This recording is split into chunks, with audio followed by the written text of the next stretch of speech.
we got that. We got these stories. Gamer tag. I want to get into the new stuff, but I do want to celebrate one thing. Obviously, how important was it for you? You know what I mean, as far as being not only the first gaming podcaster, but also the first Latino to be inducted into Podcast Hall of Fame, brother.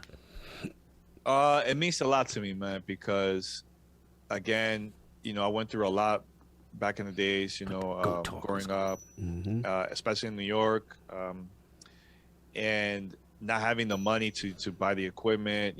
I bought a computer in my mid-20s, man, like super late, because I just didn't have the money. I had to get a student loan, and that's how I started using I created my show back then because of that. So seeing that, and also just having fun with my podcast, man. The show means a lot to me, man. Like, look, now I started working at G4. Yes, sir. It's gonna be now a week, and seeing that and all the stuff that I learned from the show, it means a lot. It's now I want to see the next generation of content creators and even podcasters to do their thing and take it to the next level. I want you to be even better than me, man. And seeing everything that's been going on with not only with me but my brothers, Pete and Paris. Like, dude, I cried when I saw Paris on stage, brother. Stage for the Xbox showcase, man. Because people don't know the struggle that we went to, man. Like that moment, that video people got to see of Paris excited about Cyberpunk at that time at E3. I did that because Paris was going through so much during that time, man. And that moment for me was special because I want my brother to be happy, man, and be excited, and I want the world to see that. So I recorded that and I posted it online, and those videos went viral. I wasn't thinking of like, clickbait, and I was thinking of like, I want to know if my brother is good. Celebrate him. So seeing him on stage, dude, I broke down live on the stream, man. Broke down, fantastic. That's fantastic. And I broke down when I got my award. Again, because people don't know what I went through, man. Facts. And full circle, man, seeing, my face on a billboard. New York City, let's go. In New York City, Times Square, let's go. In Times Square, man. That was like, dude, that was like amazing, man. Because I just got proposed, like engaged. I proposed to my fiance, and that month I came back, went to New York straight because I wanted to see my billboard, and she recorded my reaction.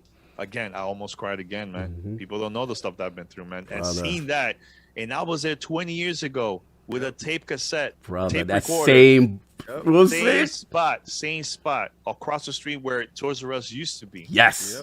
See my billboard there, dude. That was amazing, man. And people don't know. I even tried to record an interview with Bill Gates, and because the media was recording and asking him questions, I had my tape recorder like this, right? Talking, like even asking him questions. He was answering the questions while I was recording. PR got to see it. They grabbed my tape recorder, took the tape, and they're like, no. But at that time, I didn't know. I didn't know. I didn't know at that time.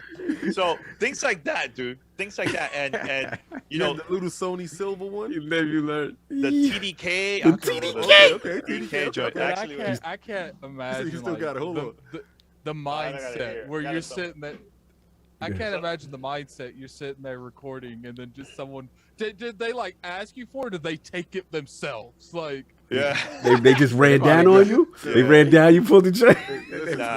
The black suits, like, because he was definitely tucked and rolled. Listen. You know what? You know why I want to mention this? I want to mention this is super important, man, for those who are watching, dude. When I came into the industry, dude, there was no Latinos. There was no people of color, man, involved, man. So it was hard for me, man, because I felt alone. There was no way for me to learn about the industry, like how to get in. Like I had to do everything on my own. But when I managed to figure it out, and I get people like Paris hitting me up and others content creators at that time, like, yo, how should I do? I also helped them out because I didn't have that back then, man. That's the key. You know what I'm saying? So seeing where Paris is at, and Pete and Tony and you guys and everybody else, dude, that's helping the next generation. Are gonna do the same exact thing that we're doing. You know what I'm saying? So that's why getting the award means a lot, because now I'm inspiring a whole new generation, dude. You know what I'm saying? Preach. Yeah. Guess if, off. if I could jump in for a second. Yes, please. Yeah. So Yeah, to homie. speak on that about how obviously being Dominican is super important to you, and I know you've done work to sort of promote gaming in Santo Domingo as well as in the city, like bringing different aspects of gaming and kind of opening up our cultures to it in a way that they haven't been opened up before. So if you could talk a little bit about the stuff that you've done in regards to that, like in terms of that means a lot to me, man, because after I came back to the States, I haven't been in DR for a long time, and I went there a couple years ago, and I wanted to meet the gaming community. I want to see how it is now. I know it's a lot of PlayStations and Xbox, Nintendo Switch, Nintendo games out there. So I met the gaming community, and the one thing that everybody was telling me, like, yo, we feel left out. We feel left out. There's no way for us to learn how to create content. There's no way for us to learn about development. Danny, you're in it. How can you help us? How you can help our community over here? Right. And I took that, and I had it in my head for like a good 2-3 years, man. And I started talking to my friends at Unity, and I told them, yo, can we do like a free workshop? Because there's a lot of talented people in Dominican Republic. How we could do that? And we went and we did a whole free workshop, game developer day, we called it, and we did it at one of the biggest universities in Dominican Republic. And I talked about my story. There was a lot of people that never heard of what I do. Right. And after that, dude, there was a whole line of people that just wanted to talk to me, take pictures with me. I showed them my story. I told them, like, look, Ubisoft put us in the Division 2 game. We're there. Our logo's in the game. Like meeting Bill Gates. Like I told them all the story. And they were like, wow, the Hall of Fame story and everything. Yes. So that's the thing that I've been trying to do is inspire not only the content creator side, but also game developers, man, over there. Because that day they were showing me all these games that they made over there.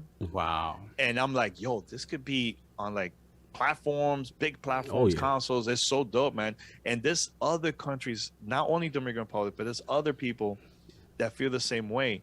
So I've been trying my best to contribute it as much as I can to help just Latin America in general, man. You know what I'm saying? So so that's the main reason why I've been doing a lot of that stuff, man. Brother, tremendous story. So many iconic moments. You've literally interviewed or rubbed shoulders with the best of the best, the who's who, games media, executive, TV stars, actors, the late great Michael K. Williams. I saw that one. Rest in peace. Rest in peace, Giancarlo, and then we got Giancarlo Esposito. Drink champs. I mean, the accolades are so immense. I know you've had a lot of stories, and we're gonna get you out of here with as far as our top 5 that we always ask everyone. But before that, I did want to ask you just personal. So many stories. It's so many, right? But like we said, Podcast Hall of Fame. I'm assuming that might be up there. But like, give me just 3 moments where you sat back and was like, wow. That was amazing. Whether it be just personal, whether it be or just epic stories across your journey for you. Besides the interviews, because there's a lot of interviews, but I remember talking to Pete. Paris was not part of GTR. He was doing his own thing at that time. I wanted to do an event, event for our community, and we did that. We rented a club. We did it multiple times, right? But there was one year that we did it during Super Bowl weekend in South Florida. Okay. Right, we had an event. We had 2K sponsor us. They were promoting BioShock 2 at that time, and we had tournaments, Call of Duty, Gears, everything, right?